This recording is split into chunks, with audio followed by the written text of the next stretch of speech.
Nous allons tout joyeux au pays de la vie, au pays du bonheur, au royaume d'amour. Vous qui marchez encore sans Dieu dans la folie, oh dites, voulez-vous y venir dès ce jour? Voulez-vous y venir dès ce jour? Oh, voulez-vous venir à ce Dieu plein d'amour? Il mit sa confiance en l'Éternel, le Dieu d'Israël, et parmi tous les rois de Juda qui vinrent après lui, ou qui le précédèrent, il n'y en eut point de semblable à lui. Amen. Nous trouvons ces paroles dans le livre de 2 Rois au chapitre 18, le verset 5. Bonjour, bonjour mes amis, comment allez-vous en ce 4e jour de la semaine?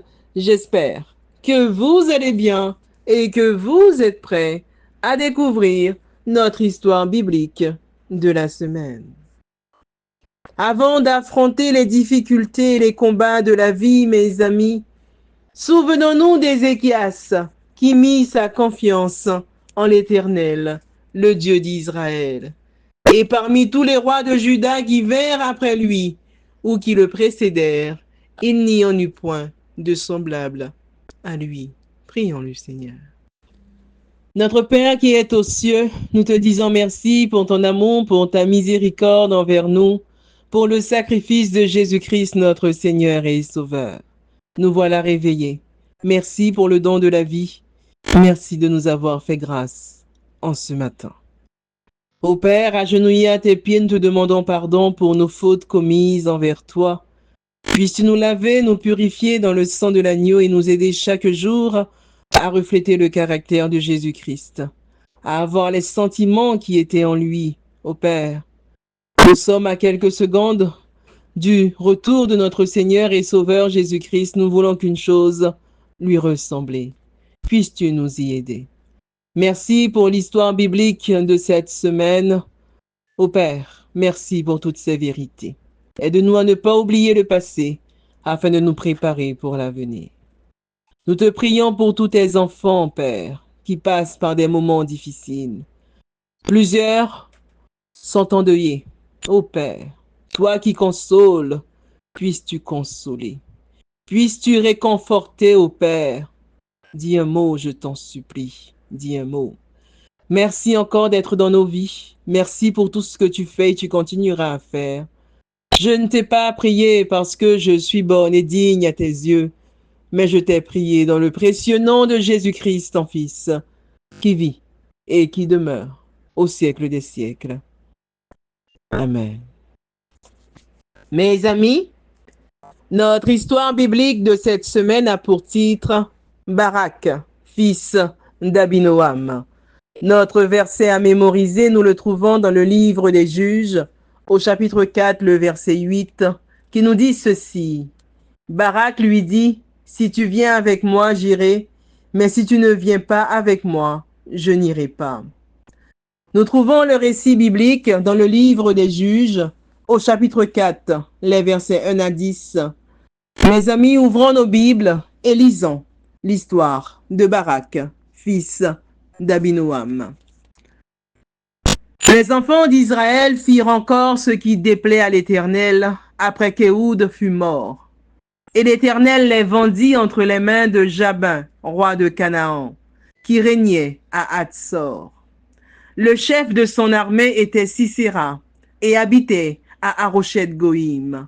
Les enfants d'Israël crièrent à l'Éternel, car Jabin avait 900 chars de fer et il opprimait avec violence les enfants d'Israël depuis 20 ans.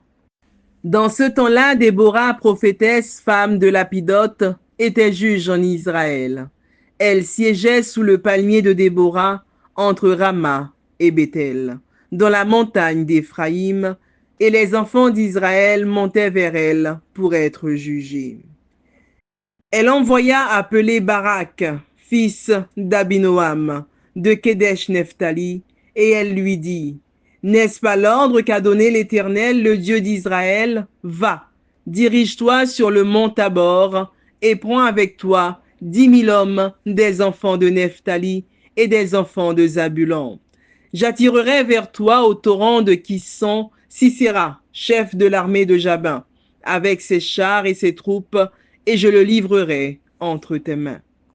Barak lui dit, si tu viens avec moi, j'irai, mais si tu ne viens pas avec moi, je n'irai pas. Elle répondit, j'irai bien avec toi, mais tu n'auras point de gloire sur la voie où tu marches, car l'Éternel livrera Sisera entre les mains d'une femme. Et Déborah se leva, et elle se rendit avec Barak à Kédesh. Barak convoqua Zabulon et Nephtali à Kédesh. 10 000 hommes marchèrent à sa suite, et Déborah partit avec lui. La morale de l'histoire est la suivante, mes amis.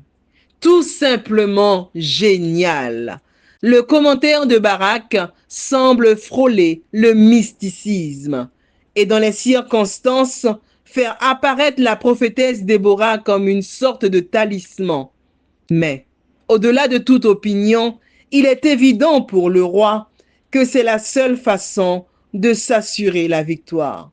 Faire preuve de tant de clarté et de transparence sans avoir égard au statut social ni à la royauté paraît tout simplement génial. Barak savait que les Hébreux ne disposaient pas d'armes et il connaissait la puissance de son ennemi.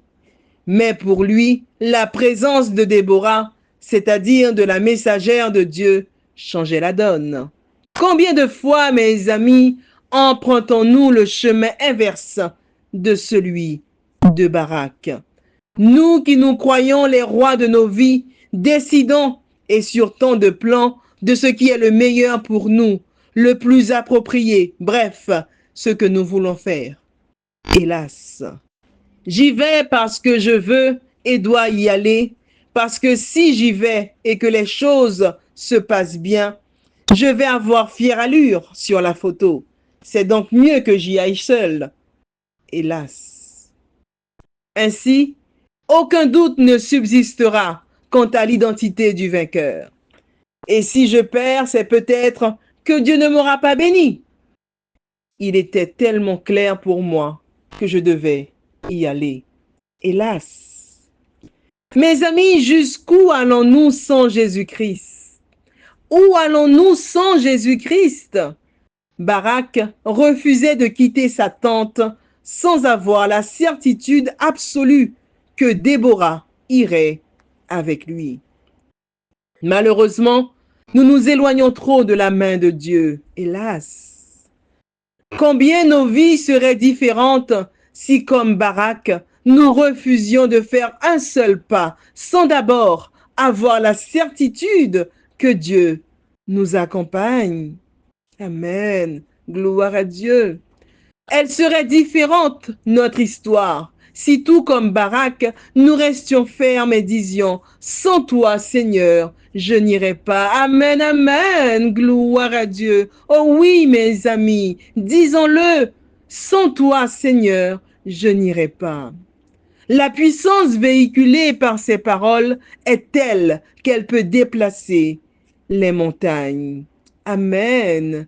Gloire à Dieu. Oui, elle peut déplacer les montagnes qui sont susceptibles de devenir des difficultés.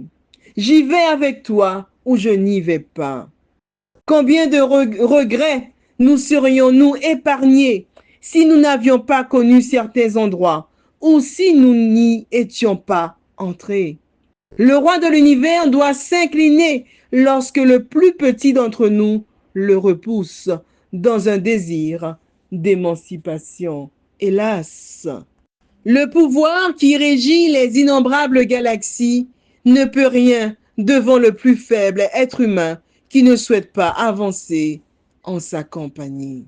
Hélas. Notre histoire biblique de cette semaine avait pour titre Barak, fils d'Abinoam. Notre verset à mémoriser, nous le trouvons dans le livre des Juges, au chapitre 4, le verset 8, qui nous dit ceci. Barak lui dit, si tu viens avec moi, j'irai, mais si tu ne viens pas avec moi, je n'irai pas. Mes amis, faisons de ce jour un jour de victoire. Amen. Oui, un jour de victoire dans le Seigneur et avec le Seigneur. Amen. Aujourd'hui, commençons notre journée en prenant la décision que Barak a prise. Oui, commençons notre journée en prenant la décision que Barak a prise. Mes amis, en cette fin des temps, particulièrement en cette fin des temps, répétons à haute voix, sans toi Seigneur, je n'irai pas. Répétons à haute voix, mes amis, sans toi Seigneur, je n'irai pas. C'est sur ces paroles que je vous souhaite une excellente journée dans le Seigneur. Que Dieu vous bénisse. Et je vous dis à vendredi, Dieu voulant, pour notre récit historique de la semaine.